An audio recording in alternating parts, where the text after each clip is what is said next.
समस्त को प्रभु जीशु नाम रे आंतरिक नमस्कार।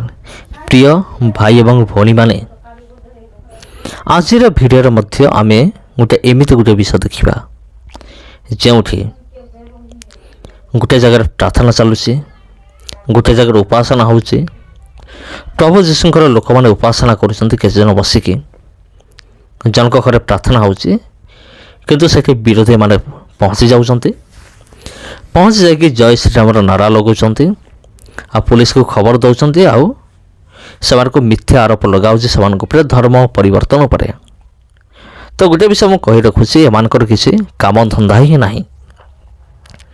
आमानकर गोटे मात्र काम जे ख्रीष्टान मान पछरे जाइकी तांको बदनाम करिबा, जेमिति जो पटे हेले मध्य सेमानको फसैबा, आईन रो जालर फसैकी समान को विरुद्ध रे मिथ्या आरोप लगेबा, एटा होची एमानकर काम। तो एठार देखिया को मिलुची जे गोटे जगह केवल प्रार्थना होची। हाँ प्रिय बंधुगण, जेपर कि हिंदू समाज रे लोक माने प्रार्थना करि थांती, निज लोक मान को डाकंती, कौन सी जदि उषा हुए व्रत हुए जदि कौन सी पर्वपर्वाणी हुए जेपरी से निज निजर लोक मान को डकांती, निज चिन्हा परिचय लोक मान को पूजा पर्वपर्वाणी करती।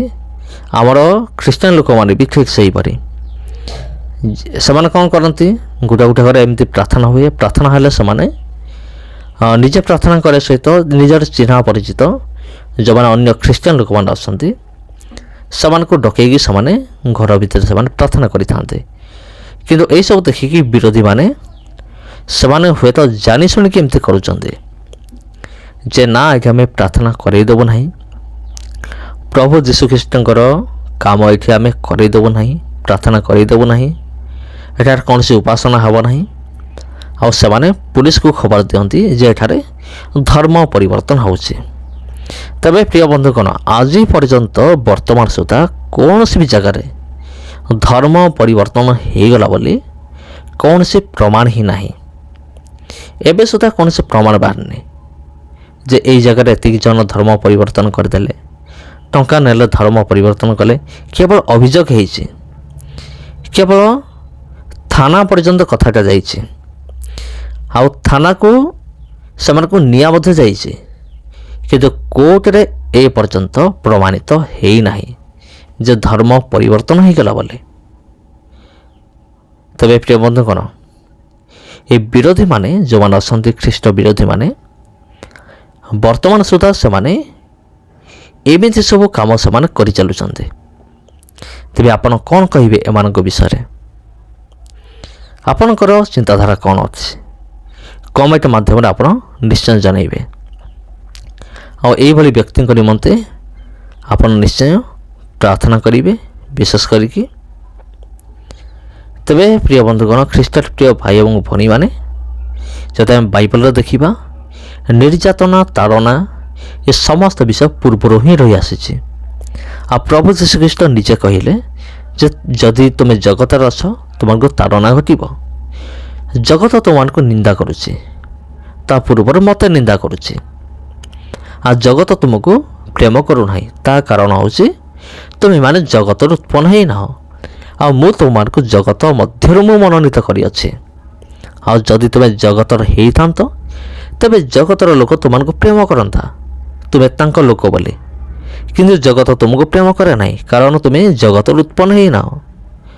से आम मैंने आनंद करवा माथ्यू तार 5 पर्वर जदि आप 9, 10, 11, 12 जदि पढ़े लेखा अच्छे स्पष्ट भाव लेखा अच्छे जे जदि तुमको किए ताड़ना करुच्ची तेज आनंद कर उल्लसित हो, बिल्कुल दुख कर ना कारण स्वर्ग तुमको पुरस्कार प्रचुर।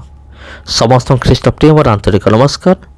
जदि वीडियो आपको भल लगी तबे वीडियो को लाइक करंतु, चैनल को सब्सक्राइब करंतु, आ अन्य मान पाखक ये वीडियो को आप शेयर करने को भूलिए ना।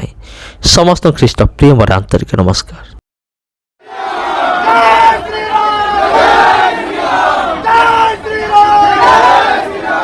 रायगढ़ के मिठूमुड़ा क्षेत्र में धर्मांतरण का मामला सामने आया है। रविवार की सुबह 10 बजे संतोष चौहान नाम के युवक के घर में प्रार्थना सभा चल रही थी, जिसमें 15 से ज्यादा महिलाएं प्रार्थना कर रही थी। जानकारी मिलते ही बड़ी संख्या में हिंदू संगठन के लोग और भाजपा नेता मौके पर पहुंचे, जहां हिंदू संगठन के लोगों का आरोप है कि प्रार्थना सभा के बहाने महिलाओं का धर्म परिवर्तन कराया जा रहा था, जिसके बाद हिंदू संगठन के लोगों ने विरोध कर जमकर नारेबाजी की।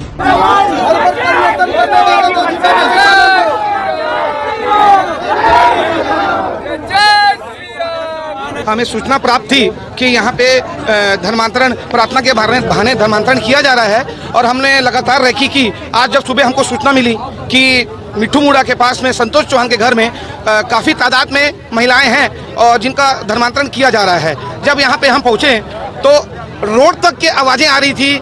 ये अपने यीशु के बारे में, उनकी ताकत के बारे में बखान कर रहे थे और हमारे हिंदू देवताओं को, देवी देवताओं के बारे में कि इनके में कोई ताकत नहीं बची है, आप हमारे साथ रहिए, आपकी दुख तकलीफ सब दूर होगी। हम लोगों ने खुद सब सुना। शिकायत मिलने के बाद पुलिस अधिकारी और जवान मौके पर पहुंचे। जांच उपरांत वैधानिक कार्रवाई की जाएगी। जो भी दोषी होगा उस पर उचित कार्रवाई की जाएगी। जो भी है जांच के उपरांत वैधानिक कार्रवाई की जाएगी। पुलिस ने घर से 4 पुरुष और 3 महिलाओं समेत 7 लोगों को हिरासत में लिया है।